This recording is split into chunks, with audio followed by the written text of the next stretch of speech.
for the purposes of future involvement of not just you, but some of your peers who can't be here, as well as prospective students who are not yet even sure that they're coming to Wartburg necessarily, or that they want to do this, everything that's happening tonight is being recorded.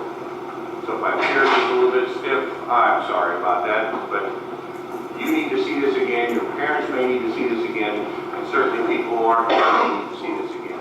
So if we get to the point where we have questions and answers, I may ask you to either speak up or I'll repeat the question, not because I didn't hear it, but because people at some future date will also need to have that answer. Does that make sense?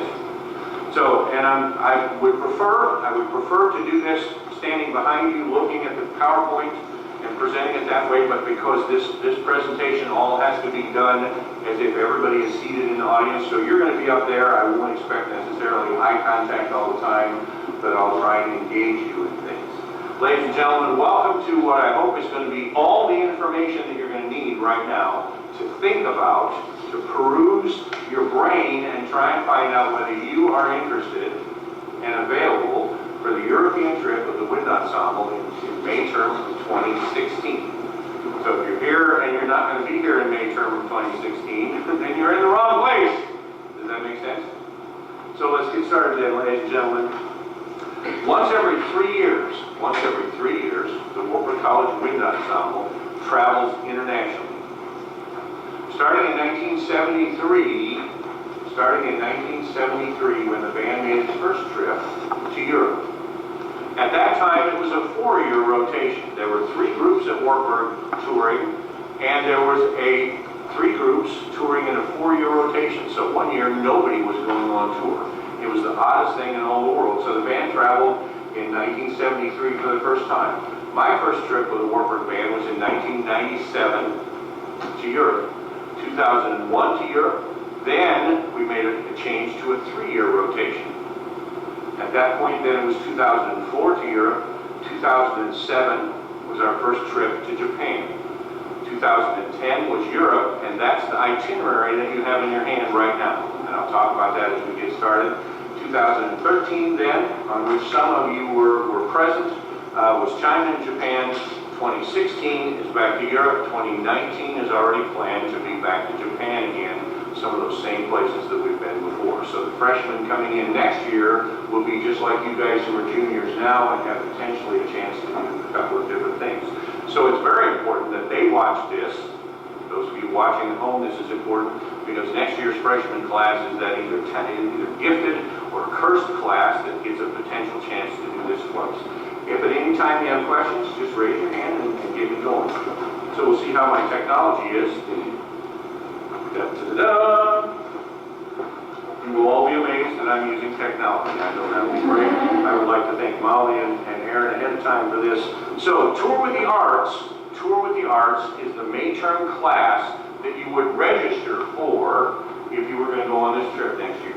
It's not called band tour. It is a band on tour. It is the Wind Ensemble on tour, but it is a class. It is a Gen Ed class. You receive credit for it. It's called Tour with the Arts. If you traveled with the Wartburg Choir, it's the same title. If you traveled with the Castle Singers, it's the same title. What we're doing, ladies and gentlemen, is studying the culture of the country or the countries that we're going to go to. So it is a culture study class that just happens to be housed in one specific band. It happens to be housed in one specific band. So it is a culture class. It is a culture class with concerts. It's not a concert tour with some culture. It's a culture class with some concerts. And I hope that will make sense as we travel and do this. And I hope those of you who traveled with me know that that's sort of where it is. So where are we going to go? And if at any time it doesn't line up, will you let me know that I'm sort of speaking it offhand.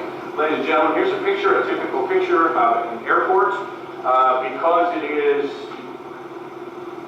April 26th, it must be on the way over. It could be the refueling flight in Iceland, except that I don't think it is because when we fly over and refuel in Iceland, you don't get off the plane. So I'm going to guess that this is New York in 2010 as we were getting ready to go, waiting for the volcano in Reykjavik to sort of calm down so that we can go. But ladies and gentlemen, the plan right now is to start in England, where you can pretend to be a tourist and pretend that you still speak English. There will be lots of things they will say that you will not understand, and lots of things that you say that they will not understand, even though you are both talking English. They'll be speaking the King's English or the Queen's English, and you'll be speaking American. But it's way more friendly there than, let's say, in the Czech Republic, where it doesn't quite look the same, or in Italy or someplace else. So right now, the plan, ladies and gentlemen, the plan is not necessarily in this order, but perhaps England, the Netherlands, particularly Amsterdam, Germany, literally from north to south. As a German-speaking community at Wartburg College, our sister city is Eisenach, Germany. We will spend a majority of our time in Germany, back and forth and around and around. And yes, we will go see the Wartburg Castle at Eisenach. Hopefully some Switzerland, some Austria, into the Czech Republic, specifically Prague, and a small farming community to the southeast of that, down to Venice, Italy for a 2-night stay in Venice, but no concerts in Venice, back up to Luxembourg. Our coach company on this trip comes from Luxembourg, so somewhere along the way the coach driver gets to go home and spend some time with his family, sort of redo that, one of those small countries in Europe called postage stamp countries. You can drive the perimeter of this country in 90 minutes. You can drive the perimeter in 90 minutes. You can't even drive around some of Iowa cities in 90 minutes. So it's a very small place. And then last but not least, in a perfect world on the way home, about 36 hours of R&R in Reykjavik, Iceland, where at 11 o'clock at night it will look just about like it does out there now. So a pretty good deal on the way home, several hours in the Blue Lagoon, lots and lots of fun, and that's I think the perfect way to end the trip. No concerts, the instruments don't even leave the airport, they just stay there and we just go have a good time. So that's where we're going, ladies and gentlemen, and that's where the plan is. The next slide says, how can I go? In order to go, ladies and gentlemen, you must become a member of the Wartburg College Wind Ensemble for next year. It makes no difference whether you're in it now or you were in it this year, whether you plan to be in it in the future, you must be in the wind ensemble for next year. And in order to do that, you must present a successful audition in the fall. Everybody, as you guys know, everybody must re-audition for everything that they want to do every year in the Wartburg College Concert Bands program. So you must come in the fall and successfully audition into the wind ensemble in the fall. So you got to come ready to do that. You have to have a sufficiently high demonstration of ability to be invited into the wind ensemble.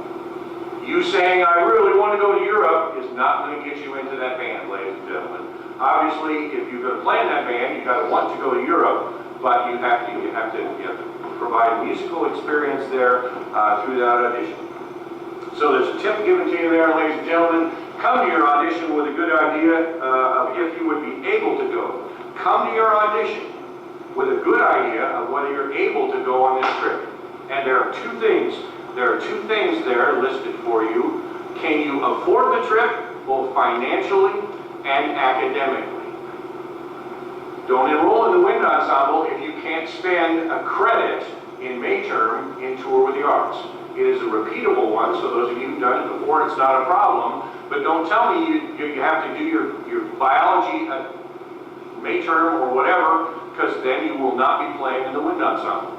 Only in this international year does that hit you. Wind ensemble members know that tour is done and then May term starts. So in a normal year, wind ensemble and May term are not connected. In the international year, they have got to be connected. You can't get into October and say, oh, by the way, I can't go on tour, because that financially will be devastating to you and musically be devastating to the group, and I'll tell you more about that. To become a member of the wind ensemble, you must be able to commit to the tour. So two things, ladies and gentlemen. In order to go on the tour, you must be able to be in the wind ensemble, and you must commit to being able to go on the tour. And I hope that's common sense. I hope that's common sense. If you can't go on the tour, you can't be in the wind ensemble. If you can't be in the wind ensemble, you can't go on tour. It's just that black and white. Does that make sense? So I'm going to ask you to come in the fall, knowing that financially, if everything works out right, and I'm invited to be in the wind ensemble because of my audition, I will accept the membership in the wind ensemble. So think about that a minute, and we'll keep going.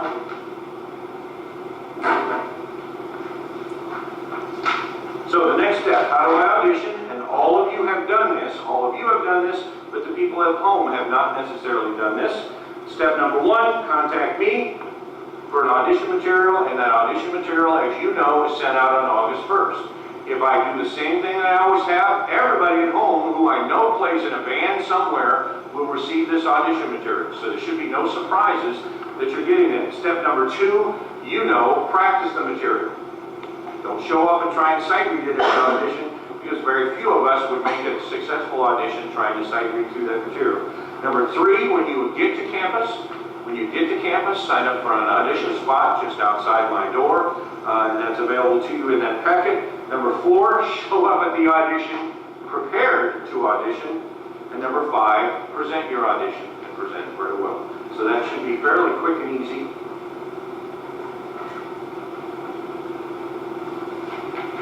So I made it in. Now what? In the first week of classes, ladies and gentlemen, so you're still auditioning on Labor Day. Tuesday is opening convocation, and whether you're a first year or not, you might remember this. Tuesday of that week is opening convocation. Wednesday is the first day of classes. Before Friday, I'm going to hand you a contract that says I accept the financial obligation of this trip, and you as an adult will sign that contract. Within the first 3 days of school, you're committing to this contract. And if you don't know already, then you'll find out. If you try and renege on a contract, usually there's some sort of penalty. During the first week of classes, then you will sign this contract. All members of the Wind Ensemble will sign that contract, and you will be told that within days of that signing of that contract, you will be making your first payment of the trip. At that time, when you make your first payment, a plane ticket that has already been purchased on the 1st of July will be assigned permanently into your name. Our travel agents have negotiated with the airlines to be able to purchase anonymous tickets. And if you've ever tried to purchase a ticket and then change it, you know that that's very, very difficult to do. Because they're a travel agent, then they can do this. But as soon as possible, we need names attached to those tickets. So again, you've signed a contract that says, I will be financially responsible, and once we attach your name to that ticket, no other name can ever be attached to that ticket. You see how it's sort of a jump in with both feet, like walk up to the water, you don't even get to test it, just jump in.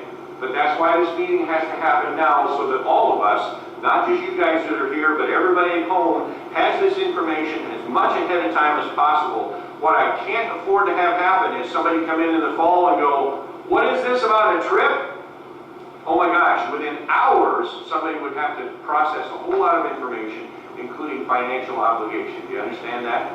So I'm hoping that you're going to go home and talk about this, go watch this again with your parents or whatever, go over this information on and on and on, ladies and gentlemen. So you'll make that first payment within about a week of the beginning of classes, and that airline ticket is permanently assigned into your name. I'm going to Europe. You could say that at that point, ladies and gentlemen, with great precision. So, the bottom line, and I hope that that's part of what you came for, is how much is this trip going to cost, ladies and gentlemen. So before I give you a bottom line figure, I'd like to tell you about what determines the price of the trip. One of the biggest things is that of itinerary. There you go, thank you very much for reminding me. What determines the cost? The itinerary. Where do we go and how long do we go? Where do we go and how long? Does that make sense? It's not a committee decision, ladies and gentlemen. It is my decision to take us where I think we need to go because of the class, and it is always with consultation with the travel agents who say, Dr. Hancock, if you want to do that, it's going to cost this much. If you want to do that, that's going to cost that much. We got to that point 2.5 years ago when we were going to China and Japan, and the group sort of weighed in, the leaders of the group weighed in, knowing that if we flew from Chicago to Beijing, and Beijing to Xi'an, and Xi'an to Shanghai, and Shanghai to Tokyo, every time we got on a plane, the cost went up and up and up, but the group leaders were willing to say, yeah, but we want to do those things rather than miss those things. Europe is significantly easier because we're not doing major airline flights between all of those cities. Another thing that determines the cost is the number of homestays.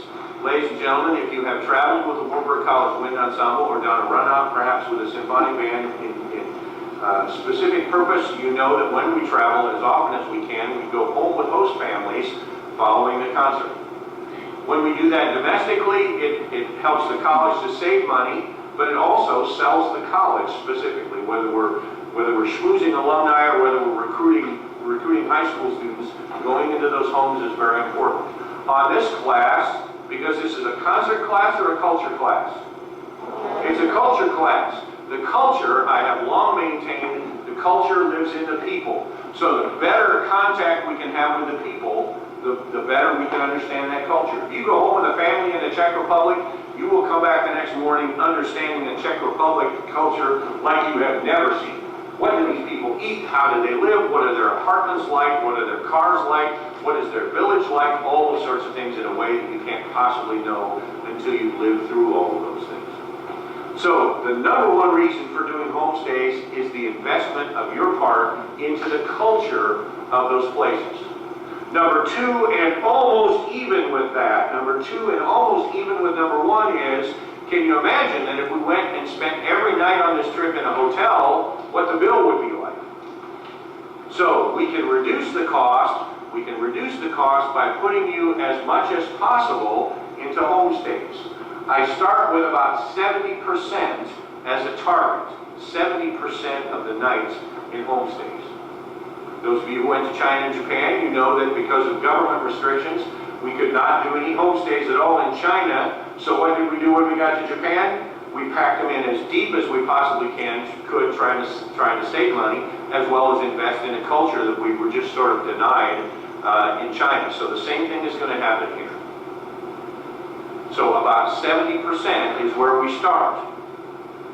And I'll talk to you more about that. So a homestay, literally right after the concert, your host family is going to have your name, and you're going home with somebody whose first language may not be English. It could be Luxembourgese, it could be Italian, it could be Czech, it could be English, but it won't be American as their first language. Then there are going to be hotels, ladies and gentlemen. We will not, I guarantee, stay in 5-star hotels. We'll stay in the places like Motel 6. Won't be Motel 6. Why? Because when the people travel, they don't stay in 5-star hotels either. So we'll run into people even in the hotels, the populace, even in the hotels where we are, by staying in the mom and pop type hotels. We'll also stay in places like youth hostels, where it'll be very much like a giant dorm situation, all the guys in a big place with bunk beds, and a communal sort of showering area or whatever down at the end of the hall. Not because it's great to travel abroad and get to stay in a dorm again, but can you imagine the price difference between a 5-star hotel and a more dorm-like circumstance? So again, we're going to do that. I remember very fondly a European trip once where we actually stayed in a monkery, a monastery. You slept on a pallet on the floor made of straw. You had a candle for your light. There was no running water. There was no electricity. And oh my gosh, it was so cool. I remember just before I went to bed, I had my door open, and the monks were going to like midnight mass or whatever, and they all came past with their candle intoning their little whatever it was in their robes. It was like, oh my gosh, this is music history alive. The coolest thing. And I looked down the hall, and they just kept going, and then they turned the corner. It's like, oh yes, this is cool. But I happen to like sleeping on the floor, and some of you may not like sleeping on straw. I don't know whether we're going to do that again, but it was a great educational opportunity, ladies and gentlemen.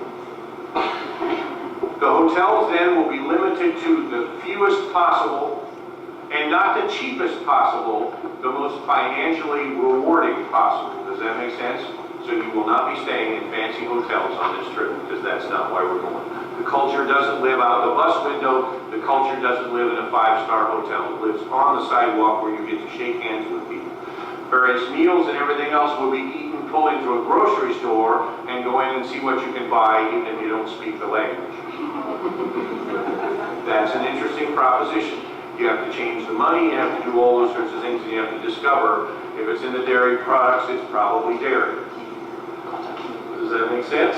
All right. The other thing, the largest thing that determines the cost is travel accommodations, ladies and gentlemen. And notice the bottom line here is that airfare will be at least, if not more, than 50% of the cost.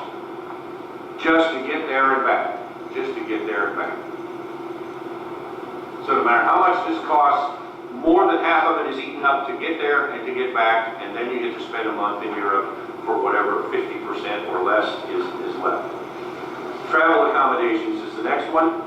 Ladies and gentlemen, I discovered some years ago on an attempt to save you money going to... Oh, no. That's why you guys are here, right? Thank you very much. Travel accommodations. As often as possible, I have discovered that Wartburg College concert bands are going to travel on Icelandic Air. And the number one reason for that has to do with what I've called on the screen group space versus individual space. If, for instance, we decide that we want to fly Delta, Delta will say to Wartburg College, every single member, you have this much cargo space and this much weight in the cargo area. So, Emily Breckenich, you play the flute. Congratulations. You're not using any of your space and you're not using very much of your weight, at least in the cargo space, because your flute's coming upstairs and it's going in the overhead bin. Brooke Chapman plays the tuba. Brooke's tuba is too big and it weighs too much. So cut it in half, do something, make it smaller. But Delta says to me, you have a tuba that's too big and weighs too much. So Delta gives me a bill by the inch for too big and by the pound for too much. Despite the fact that I could say, yeah, but Emily's flute isn't even in there. So doesn't it come out even in the wash? Delta and all of its large compatriots would say, we don't care. Brooke is oversized and overweight, so there's a bill for her. Emily is undersized and underweight, so they don't care. I discovered that a small mom and pop airline, sorry Brooke, it was not. I'm not talking about Brooke. I discovered in conversation with a small mom and pop airline called Iceland Air, that Iceland Air says to me, your group has this much space in the cargo hold and this much weight. So while Brooke's tubas may be over, Emily's flute is way under her, then Brooke's tuba is over. Does that make sense? So we still come in not using up all of our cargo space. So I found that a mom and pop company like Iceland Air will treat us much better. And that's just a financial, is that okay that I'm saving you money? I hope it's okay that I'm saving you money, ladies and gentlemen. And the perk is that Iceland Air flies through where? Iceland! Cool. So if we fly Delta and we want to stop at Reykjavik, probably not going to happen. Because Iceland Air flies through Iceland. So if we want to go see the Blue Lagoon, we need to be flying Iceland Air. However, ladies and gentlemen, this time around, at the time that we're ready to go, Iceland Air is not yet flying out of Minneapolis, Minnesota. The last time we went to China and Japan, they were also not flying out of there. The closest place they were flying out of was New York City. So we had to fly some other carrier from Minneapolis to New York, figure out all of that stuff, then get on Iceland Air, except that Iceland Air didn't fly to China and Japan, so we couldn't do that. This time around, we're doing that. But in order to do that, you'll notice that we are right now planning to go through Denver, Colorado, ladies and gentlemen. In order to go to Europe, we have to drive to Denver, Colorado, and get on a plane and go. Now, if you have traveled with me before, you know that we'll spend probably about 3 days, 2 nights going from here to Denver. Well, you can get there faster than that, Dr. Hancock. You can. But how about if we play a concert both of those nights and spend 2 nights in home families practicing setting up, practicing going to home families, practicing loading the bus, practicing loading the truck, kind of like a run-out type thing on steroids, going the opposite direction to get to Europe. That's the plan, ladies and gentlemen. When we come back, we'll fly back into Minneapolis and have the fastest possible drive back to Wartburg that we can coming back. So a trip to Europe that goes out of Denver comes back into Minneapolis. So obviously then, a couple of days in a bus is going to run some expense. Yes? The college, ladies and gentlemen, does not pay 1 cent to send you on this trip. They won't get you to the airport, they won't get you home from the airport, they won't buy you a burger on the way, they won't do anything, as they should not, because they don't pay you to go to school. I'm not sure whether you've noticed that or not, but they don't pay you to go to school, you pay them. So Wind Ensemble, we just got back last week from a domestic tour in which we were doing the college's business of recruiting and selling the college. That the college will pay for, because we're doing their business. This class trip, called May Term Tour of the Arts, is not their business, it's our business. So if we go out of Denver, ladies and gentlemen, guess who has to foot the bill to get us to Denver? The members of the ensemble have to foot that bill. So it has to be built in. It has to be built into everything that we're doing is a couple of days, 3 days of charter coach rental and gas and all those sorts of things to get us to Denver. Or we cannot fly Icelandic Air. Right now, this afternoon, I got an estimate from the travel agents that we work with that say if we fly any other carrier, we can be pretty much guaranteed a bill to just fly both directions of just over $10,000, $10,600 just to get on the plane. Icelandic Air, that bill we're hoping is going to be $0. But how much is it going to cost to get us to Denver? Several $1,000s, and we'll negotiate all of that. Ladies and gentlemen, when we travel, I'd like to go back up to one point that's up here. When we travel, ladies and gentlemen, if Brooke incurs an overage fee on her tuba, Brooke is not going to pay that. Just like if Emily doesn't incur one, she doesn't have to pay one. Brooke doesn't pay that. We travel always as a group, ladies and gentlemen. We travel as a group. So as a group, then we would pay any overage charges. Notice I'm trying to get rid of them all, but if we have charges, they are the band's charges, not Brooke's charges, or AJ's charges, or Garrett's charges. They are our charges. And it's not negotiable, ladies and gentlemen. That's just my philosophy. Estimated cost now, ladies and gentlemen, write this down. The estimated cost right now is about $5,000.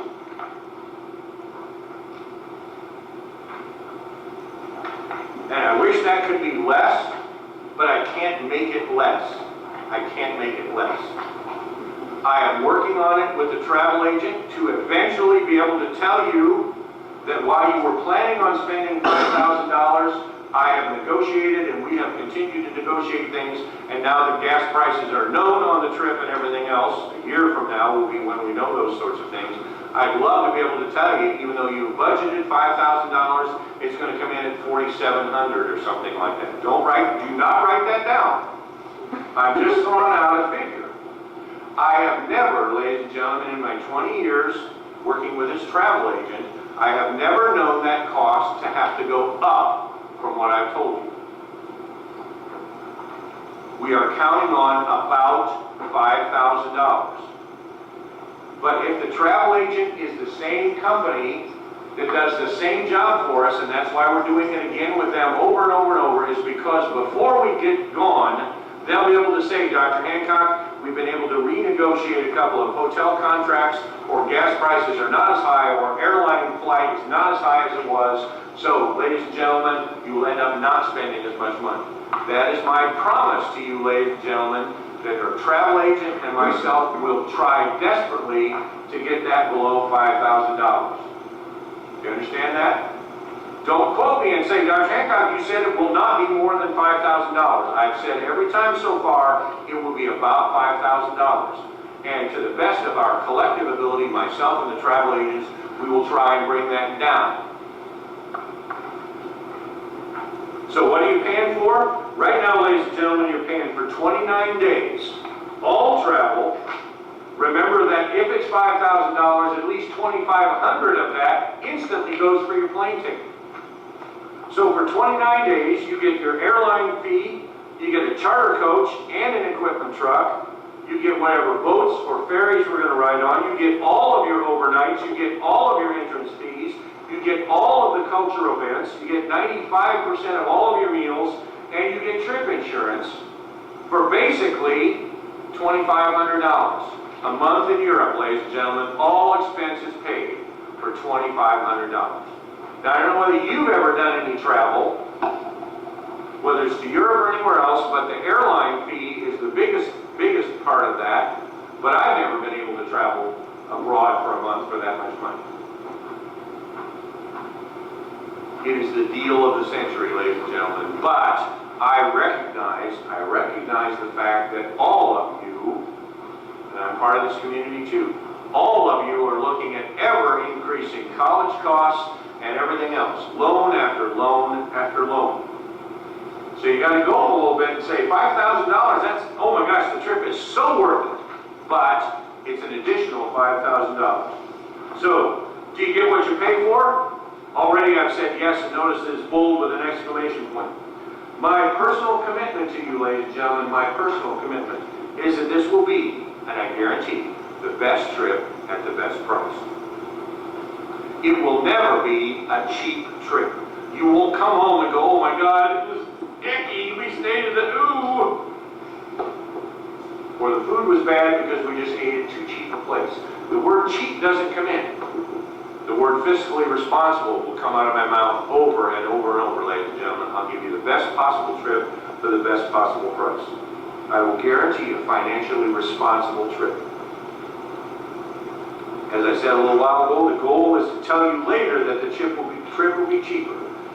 So in a perfect world, our travel agent is hedging it just a little bit high right now, because the last thing I can do is come to you and say, oh, by the way, it's going to cost another $400, because you'll kill me, or I'll kill myself, because I just don't want to do that.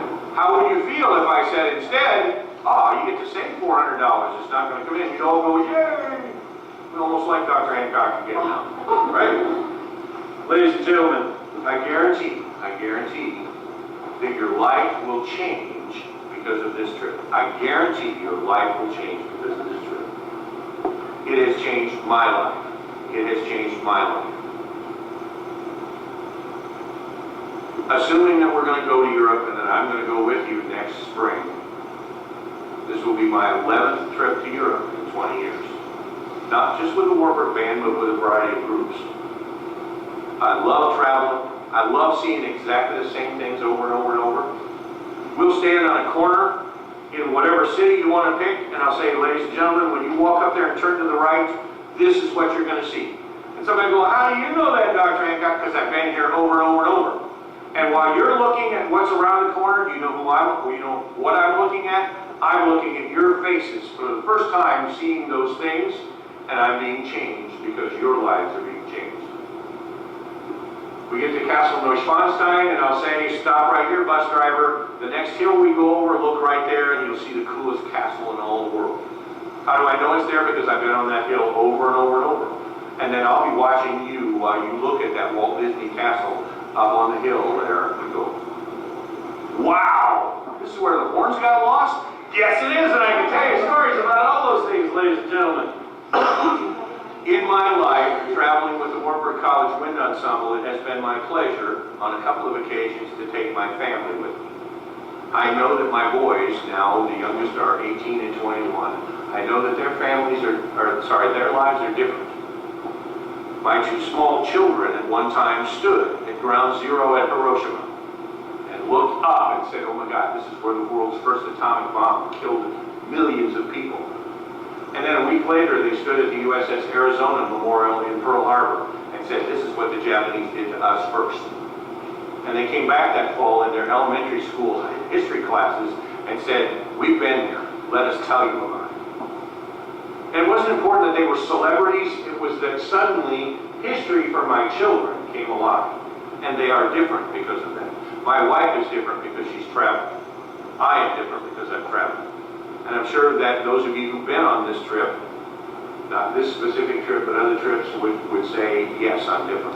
And I can guarantee that. Ladies and gentlemen, in my 35-year career, I estimate that I've traveled abroad with 3,500 students. And I would guarantee that every one of them would admit that their life is somehow different. And I'm not talking about they are more in debt, not that sort of differentness. That every one of them would admit that while they had to gulp somewhere along the way and say, I'll accept this responsibility, they are so happy that they did it because they are forever different. And if you're going to be changed, then aren't your children going to be changed? And isn't that community around you also going to be changed? Okay, so I want to go, but how can I afford it? Ladies and gentlemen, you can start now. You can start right now. In fact, you could have started a year ago, right now, to get ready for this. So don't wait till September to get organized. The payments will be spread for this trip through the entire year. So a payment will be due right away in September, a payment will be due towards the end of the first semester, a payment will be due at the beginning of second semester, and then the final payment will be due about a month before we go on the trip. There are loans available, ladies and gentlemen, for you to take this class. Did you know that college expenses are loanable? Jason Brescia, if you decided you wanted to buy a bass trombone, the college would give you a loan to buy a bass trombone because it's part of your educational expenses at Wartburg College. So, ladies and gentlemen, once we decide on an absolute figure plus some spending money, that money will be available to you as a loan, a low interest rate loan through the college. Now, if you decide you're going to go, I would encourage you all to go to your local bank where you might be able to beat that low interest loan and do it at home. But the college will guarantee that they will loan you this money so that nobody says, I can't afford to not go. Well, I can't afford to not have another loan might be your answer, but you can't afford to not go simply because the money isn't available to you somehow. But I understand, and I said a little while ago, taking out another loan isn't always on everybody's high list. What's it worth to change your life for every single minute of every day for the rest of your life? What's it worth to you? I can see it from that side. Until you travel this, you may not be able to see that. Your loan amount can include the price of your passport. It can include incidentals. You can take the whole amount of the loan. You can take part of the loan. You can take half of the loan. You negotiate individually with the college about how much money you think you need. I can raise this much money, but I need this much. It's a piece of cake, ladies and gentlemen. It's done automatically. And then we will, as a group, do some fundraising. We will, as a group, called the Wartburg College Wind Ensemble.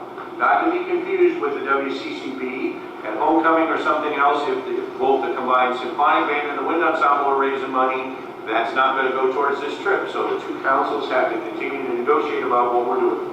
Ladies and gentlemen, the fundraising that we can't do, by the way, here's a picture at the Tower of London with some people. You may know some of those people, friendly looking people. Ladies and gentlemen, the information on there says we can't do these things. We can't go door to door. We're not going to sell pizzas. We're not going to sell calendars. We're not going to sell cheese and sausage or fruit. All those things that you were so successful at selling as a high school band, we can't do. Why can't we do those? Because we're not a high school band. Guess what? There's a high school band here in town that does those sorts of things. And if we step on their toes, guess what kind of a relationship we have? Ladies and gentlemen, we're a private organization. We have to be careful about going public with our need for money. So we're not going to sell things door to door. We're not going to do some of those things because that's not what we're supposed to be doing. And there are public organizations in this community that do those sorts of things. So we can't steal their money, we can't steal their support or anything else. So the fundraising that we will do, ladies and gentlemen, historically we've had success with these things. The group that's going has different brains than we've ever had before. So your job as a group is to help me figure out inventive and creative fundraising. As a group, we have traditionally presented some sort of a small ensemble recital in the spring. Often in conjunction with that small ensemble recital, we've had a silent auction. I believe the last time we had a silent auction and small ensemble recital, we raised just over $3,000 in one night, just through donations and through the silent auction things. That's a pretty good chunk of change, but just a drop in the bucket in terms of what the group might need to do to pay some of those overage charges to get us to Denver, Colorado. All of those things are needs that we have. At homecoming, we can have a booth. On the international years, I have regularly bought and donated some sort of a sword. When we went in 2013, I bought a set of 3 Japanese swords, and they were raffled off. All the money then goes to the band. When we went to Europe the time before, I bought a large King Arthur replica sword, and it was auctioned off, so we can have a good time doing that if you want to do that. If you want to get some car dealer to donate a car and raffle off a car, your ideas, ladies and gentlemen, are what's going to make this go. We had a Wind Ensemble member once who made arrangements with Casey's General Store to just go pump gas for a day, and we got 10% of the proceeds of all that gas plus the tips, all that sort of stuff. That was a pretty good deal. All you had to do was just go look friendly and not scary to the people when you said, "May I pump your gas?" Roll out the window was not the response to the order. We have been successful, ladies and gentlemen, at doing spaghetti dinners. We've often had most of the meal stuff donated to us, and then we just do a fundraising dinner. We often at those things have small ensembles that play just to entertain people. What is this all about? We've done a number of those things. New at Wartburg College is a program called the German Institute. It's a Wartburg College program that offers financial assistance to a group to help with German cultural items. They will accept from us a proposal that they help pay for our German cultural things, and they have sometimes a considerable amount of money. I will tell you that the faculty soloist who's going with us is Dr. Brian Falsgraf, so we're taking a faculty tenor along with us to sing, and he happens to serve on the German Institute at Wartburg College. So it's not made in the shade, but he thinks we have a pretty good chance of coming up with a little bit of college money, and that would help pay your entrance fees, say to Eisenach, or to Wartburg Castle, or to the Bach House in there, or to Dachau concentration camp, or something like that can be applied for and hopefully gotten. Ladies and gentlemen, besides the fundraising that we as a group will do during the year, you can also fundraise to come up with your things. These are not guarantees, these are not anything, these are things that you can think about doing, ladies and gentlemen, and you can think about doing them sooner rather than later. Many of our students have successfully presented some sort of a small something in their hometown, in the public library, in their church or whatever. Invite everybody you can, and at that concert, give them some good music. But also sell them with, ladies and gentlemen, I'm going to Europe, and I need your help. Are you willing to invest in my change? Are you willing to invest in my change? I'm a member of this community, I'm a member of this church. Do you want to help me become somebody different? If so, let me tell you how to do that. You can pass the hat, you can sell tickets, you can do whatever, but every dollar that you can choose from your friends, from your family, from your neighbors, from your church members, every dollar you can choose from them makes this trip more financially able for you. Does that make sense? When my family and I went to Japan, we did in our church a spaghetti dinner. I invited everybody in our church to a free spaghetti dinner. You put the word free up and people will come. But I told them ahead of time it was going to be a fundraiser for my family. So imagine that I'm doing the trip you're getting ready to do times 4. 2 children and a wife and myself needed to go on this trip, so everything I'm telling you about we had to do times 4 to make it happen. So we offered an assist possibility to our church. So we got many of them to come to a free spaghetti dinner, and at that free spaghetti dinner, all you can eat spaghetti. All I had to do was buy the spaghetti and cook it and serve it. I told them about what was coming. My 7-year-old son stood in front of them and in his best little boy voice said, "I'm so excited about this trip, and I'm excited about this, and I'm excited about that." And the little old ladies were just in love with the young Matthew, and here we go, we want to help with this. So by the time the evening was done, I had commitments from my church family for X amount of money. I promised them that when we came back, I would feed them again a free spaghetti meal. Only this time I'm bringing back all the memorabilia and 2 little boys that now aren't saying, "I think I'm going to change." They were telling stories about standing in Ground Zero at Hiroshima and standing on the USS Arizona and standing at various places all over the world. And so my church family again had an opportunity to be thanked for what we did. And it was not until the end of the second thank you dinner that actually all of those bills were paid because my church family said, oh wow, table after table of pictures and swords and stuff, and they just came and ate it up, both the spaghetti and the stuff, and they ended up helping us. That was my church family. I can't speak about your church family, but for my family, I just went to my friends and said, what will you invest in to help me change my family and everything else? Ladies and gentlemen, between now and the time we go, chances are you're going to have a birthday.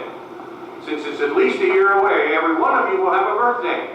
Say to Grandma, say to Uncle Frank, don't give me that weird thing that you always give me this year. Give me $50 cash instead.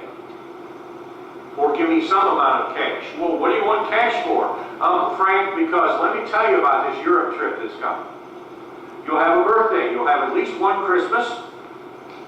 Yep, at least one Christmas. Do you see what I'm asking you to do? Ask those people instead of some whatever, instead of a Chi-Chi's gift card, give you the $20 they would have spent to give you that. Ask the people that you know and love to somehow support you. Get a summer job, aimed only at making money for this thing. Yeah, but I already have a summer job. Then get another one. You want to go to Europe or not? Ladies and gentlemen, in Waverly, I happen to belong to the local Lions International Club. If you came to the Lions Club and said, I'm going to Europe, we'd say, well, tell us about it. Come to a board meeting and present your need for some money. We might give you some money or we might not, but if you don't ask, I can guarantee we're not going to give you any money just because we think that's important. You come and tell us that it's important. So, in your hometown, there's a good chance that there's a Lions Club. There's a good chance that there's a Kiwanis Club, a Rotarian Club, a JC's Club, something. And if you are from that hometown, doesn't that entire hometown gain by sending one of their own out? Now, just like the meal that I talked about with my family, they may say, we'll give you $50 to go, Emily, but when you come back, we'd like a 20-minute presentation. So you bring your slides or whatever, and you talk to this club, and they hoot and holler, and you go, oh my gosh, let's give you another $50 now that you've given us this program. Not a guarantee, but if you ask, they might say, because you are one of our hometown members, hometown community people, we'll make that donation. Try the same thing with your church. Try the same thing with your dad's social club or whatever. Find those things. You can perform in area churches while you're home for the summer or whatever. Ask for a donation. If you tell them what you need, there's a good chance that they're going to step up and help you, even in small ways. Even if they just pay you $10. Those will add up, ladies and gentlemen. But remind them, if somebody's going to give you money, don't just send them a thank you note or anything else. Ask them if when you come back, you can look them in the eye and say, can I come back and tell you, show you that I'm somebody different? Show them the pictures of you all over the world. Show them the memorabilia that you bring back. Do those things, but offer double time for their money. Ladies and gentlemen, fundraising is so important that you try and sell what you want them to buy. Don't just send out an email to all your friends, please fund me. While that might work, look them in the eye, sell them, tell them, but you have to be convinced that this European trip is going to be something important to your future. I'm going into education. Do you know how many little lives I'm going to impact in my life? And if I can become different and become a different teacher because of that, look at the countless millions of lives you can change because you're going to be different. I'm going to be a doctor, and I think my doctoring is going to be different every day of the year because of this trip. Do not say, oh, I'm going to Europe and it's going to be lots of fun. Why don't you give me some money? I'd be embarrassed if you did that, and I hope that they would not give you money. It will be fun, but sell the product. Sell the you, ladies and gentlemen, not the trip. Sell the you that's going to be there. Instead of selling the fun of the trip, let me tell you about the impact the trip will have on me. Let me tell you about the impact I think it's going to have tomorrow and for the rest of my natural life. The bottom line, ladies and gentlemen, nobody needs more debt. Nobody needs more debt. No one wants to take on another loan. If I could keep you from that, I would. If I somehow won the lottery and could just give you all the money for all of this, I would do it in a heartbeat. The chance to change your life is indeed, in my opinion, priceless. Priceless. I've never yet had somebody go on a trip like this and say, I was a waste of money. Never to my face, nor ever intimated to me later. It was a waste of time, it was a waste of money. Ladies and gentlemen, you've already chosen Wartburg. Those of you coming from off-site right now, looking at this, you've chosen Wartburg. What are you going to do with the time that you spend at Wartburg College? I got to Wartburg, I got to visit Wartburg before I got to make that decision. You chose Wartburg for some reason. This trip is really kind of unknown. You don't get to go sample the trip before you get to do this. You can go online and you can Google all the places in the world that you might go. You can look at pictures, you can do all those things, but you can't really sample the trip until you get there. Unless you're fortunate enough to have already done a trip like this. Ladies and gentlemen, once upon a time there was a pre-med major who graduated, went off to med school, and came back with a story basically that goes like this. As he was interviewing for his med school placement, he went expecting that they were going to grill him about his medical training and his college and everything else. And he said, the minute that they found out that I had gone to Europe with the Wartburg band, we spent more time talking about that trip and where I'd gone. And I felt like I was talking to friends about a family vacation. And the young man was so happy that they found him to be acceptable, not because of his transcript or his desire to become a doctor, but because he desired to become somebody different by seeing the rest of the world. And they knew by talking to him that he came home somebody different, and they said, that's the kind of student we want at our med school. So he got in because he went on the trip. Pre-med majors, that's not a guarantee. It's not a guarantee. As you know, it's not a guarantee. But it's a story that's real, ladies and gentlemen. The world will value your ability to be part of a global community. And that's a guarantee. The next bottom line, seniors next year, this will be your second time around. Freshmen coming in, this will happen twice for them.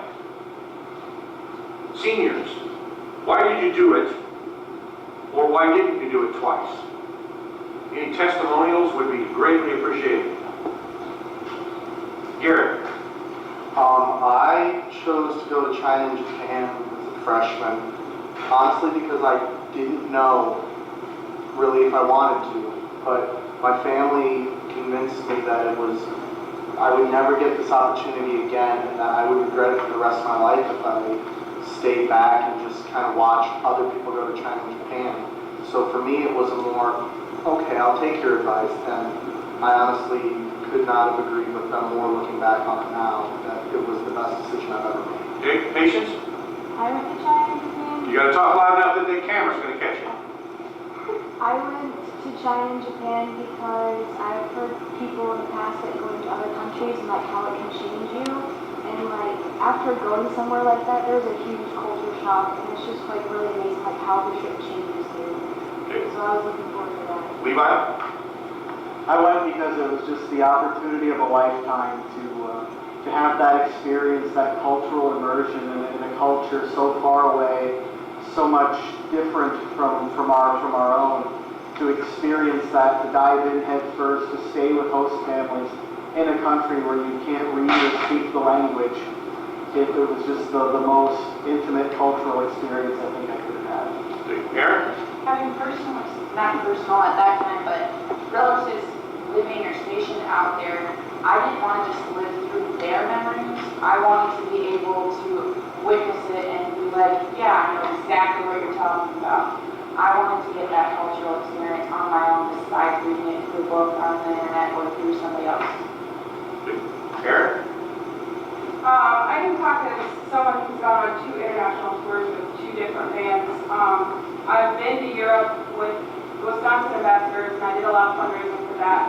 But that isn't necessarily a cultural experience. You're touring, you're constantly playing concerts, you're going to your hotel, you get a few hours of free time, but you're constantly touring. You don't get the experience that you get at Wartburg when you tour internationally, where you're staying with homestays, you're meeting the people, you're experiencing that culture firsthand. And I went to China and Japan my freshman year, and I'm so excited to go with this group again next year if I get that chance, because it's an experience that you will never get anywhere else. Anybody else? Molly? Well, coming into Wartburg, looking at the price of Wartburg, and looking at the price of the China Convention, you have to think you're never going to be able to travel for that kind of deal ever in your life unless you're on like a major business trip. And I don't think I ever want to go on a major business trip because I get a new business. It's like, yeah, we do business with a band, but it's more fun. And you get to go and see your closest friends, and like never again will you travel like that.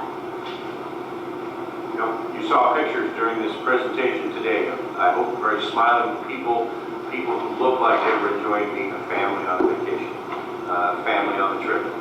So freshmen coming in, you have to make some hard and quick decisions about, do I wait till my senior year and try this? Well, what happens if you wait till your senior year and don't get into the wind ensemble your senior year? Do you do it the first time and then not be able to afford it the second time? My advice is on the screen up here for you, ladies and gentlemen. Solve this year's issue and then solve your senior year issue when it gets to be your senior year. Figure out exactly what you want to do. Ladies and gentlemen, did you know we're going to Europe? Ladies and gentlemen, did you know we're going to Europe? I'm going. Who's going with me? What questions do you have, ladies and gentlemen? What questions do you have? I have two. Does the Europe provide insurance for mentioning the travel on plane for the family have insurance? The question is, does some other entity, or how does the insurance for your instrument come? You are required to buy insurance through the college. Part of the bottom line is a $75 purchase of insurance that's already part of that big cost, but it does not cover your instrument. So what I will say to you is that start with your mom and dad and ask them if your instrument is covered on their homeowner's insurance. If it is, then the next question that you have to ask is, where is it covered? And you need to know this just by bringing your instrument to college. It may not be covered on your parents' homeowner's insurance unless it's in their home. So your parents may already have a rider on their homeowner's insurance to cover your instrument while it's at school. If they do, then it will cover it no matter where we travel. Your parents may also need to buy a specific rider on their homeowner's insurance to cover your instrument while it travels. The airline will not insure your instrument, the college will not insure your instrument, but we will double check with you that we are covering it for everybody. Now, if you're playing a college-owned instrument, then obviously the college is taking care of it. Yeah. Do you work on the Euro thing for some, I'm going to Ireland, like, within a lot of small things, sometimes Euros, So how do we get the money to go? yeah, The actual money itself. My answer to that is, ask your local bank somewhere after you've been chosen to be part of this group in the fall, go to your local bank and say, if I were coming to you and wanting euros or pounds or whatever it is that I'm going to need in Europe, because they don't all use the euro yet, they're getting closer and closer. If I needed those, could you get them for me? And most small banks would say to you, if you give me enough time and enough money, I can get euros for you. Some will just say, it'll just take a little bit of time. Tell us ahead of time. There are international banks as close as Waterloo, as close as Cedar Rapids, in which we can purchase as a group, euros or pounds or whatever that we need. But that feels like a big issue, but it really is not. It really is not. We can take care of it. Aaron? Can I add what You can add whatever you'd like to add. After we did the math for my instrument insurance, I am going to use podium, a little bit bigger of an instrument, but that doesn't really come into account when you're doing insurance. We did the math and added on our homeowner's insurance. It's like $35 a year on my insurance, including international touring. So that's something to look into. Yep, so Aaron from Wisconsin is saying for $35 she insured her own personal euphonium to go on a trip. And then a lot of the time, yes, if you do contact your smaller banks, at least a month in advance, they will make the transaction for you at a capital bank Right. for you and have it shipped to your Yep. bank. Just make sure you're comfortable with small ones. That's what I said. Some small banks may have to charge you an arm and a leg to make that happen. Julie, you have a question? You cannot get the audition materials before August 1st. It will come out on August 1st, the same as it does all the other time. And you know that that audition is going to be 2 pieces of band music that you can't know ahead of time. It's going to be about scales. Can you practice scales now? And it's going to be about sight reading. Can you practice sight reading now? So the only thing that you can't know, Julia, before August 1st is just which 2 band pieces, but you can play the crap out of your instrument a lot before that. If you get that audition packet on August 1st and go, I don't even know where my trumpet is, oh my gosh, you got a whole lot of very short time to pack a whole lot of information into it. Good questions. What else do you have, ladies and gentlemen? Grant. Just curious, how does the percussion equipment go overseas? How does the percussion equipment go overseas?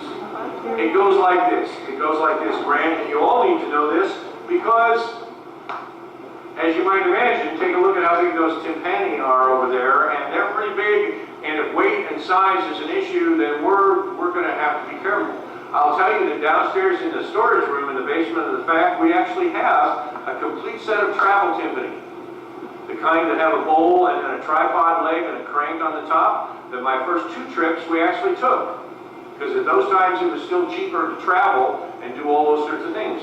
Percussionists in the room and percussionists coming, I will tell you that sitting in a garage in Luxembourg City, in Luxembourg, is a brand new set of Adams timpani that make those look like junior high versions that are just waiting for us to come back. A brand new 36-inch Adams bass drum in its own case that sit there waiting for us to come back to Europe. Because we discovered, ladies and gentlemen, that I can buy in Europe European timpani and European bass drum for about 1/3 of the cost that it costs us to ship them over and back.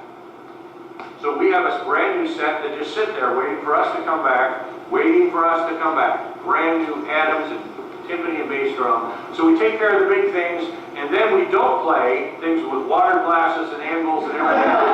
We play some pretty basic things. So in a nutshell, percussionists, if we do what we normally do, we take a small marching xylophone in its own case, it's already downstairs. We take 2 sets of bells, we take probably 2 of those yellow type cases, and a couple of snare drums, and that's all we travel with. So it has to fit there, our timpani, our bass drum, a box of little toys, and we're ready to go.